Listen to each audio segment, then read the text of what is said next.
Nurse అంటే తెలుసు కదా మీకు, మన జీవితంలో డాక్టర్ని నర్స్ని చూడకుండా ఉంటామా, చూసే ఉంటాం కదా.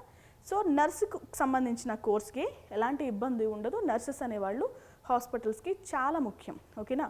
మన ఇండియాలో కంటే జపాన్ లాంటి కంట్రీస్లో నర్సెస్కి డిమాండ్ చాలా ఎక్కువ, అక్కడ పేస్ కూడా చాలా ఎక్కువ ఉంటాయి, ఓకేనా. సో ఈ కోర్స్కి ఎలాంటి ఢోకా ఉండదు. ఎన్ని సంవత్సరాలు అయినా కూడా జనరేషన్స్ మారే కొద్దీ మనం నర్సెస్కి తీసుకుంటూనే వచ్చు. సో ఒక సీజన్ అయిపోయింది, సో నర్సింగ్ అయిపోయింది, అలాంటి కోర్స్ కాదు. కాబట్టి దీని వ్యాలిడిటీ మన లైఫ్ టైం కాదు, నెక్స్ట్ జనరేషన్స్ వచ్చినా కూడా ఇది ఎక్స్పైర్ కాని కోర్స్, ఓకేనా. ఎలాంటి ఎస్టేషన్స్ అవసరం లేదు. ఎందుకంటే చాలామంది ఏమనుకుంటారంటే నర్సింగ్ చేస్తే చిన్నగా చూస్తారేమో, నర్సింగ్ చేస్తే తర్వాత ఆపర్చునిటీస్ ఉండవేమో, నర్సింగ్ చేస్తే ఆ ఇబ్బందులు ఉంటాయి, ఈ ఇబ్బందులు ఉంటాయి, శాలరీస్ తక్కువ అనుకుంటారేమో. అలాంటివి ఏమి ఉండవండి. 1 lakh తీసుకుంటున్న నర్సెస్ కూడా ఉన్నారు, ఓకేనా. రైట్, ఇక మిగిలిన కోర్సెస్ గురించి మాట్లాడుకుందాం. Allied sciences or paramedical courses. So దీని కోర్సు గురించి మనం డీటెయిల్గా మాట్లాడుకుందాం.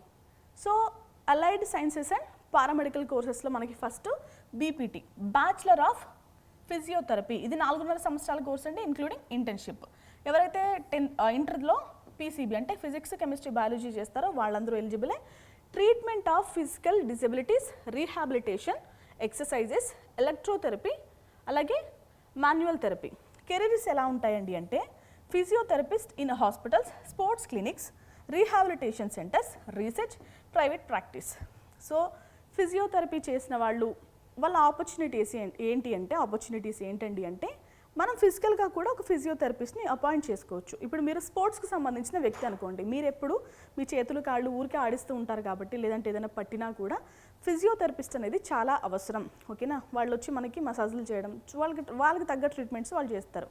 సో చాలామందికి ఏంటంటే బ్రెయిన్లో క్లాట్స్ వచ్చినప్పుడు వాళ్ళకి పెరాలసిస్ లాంటివి వస్తూ ఉంటాయి. వాళ్ళందరూ కూడా ఫిజియోథెరపిస్ట్ని హైర్ చేసుకుంటారు. వాళ్ళకి ఎందుకంటే జీవితాంతం ఫిజియోథెరపీ చేస్తూ ఉండాలి, ఓకేనా.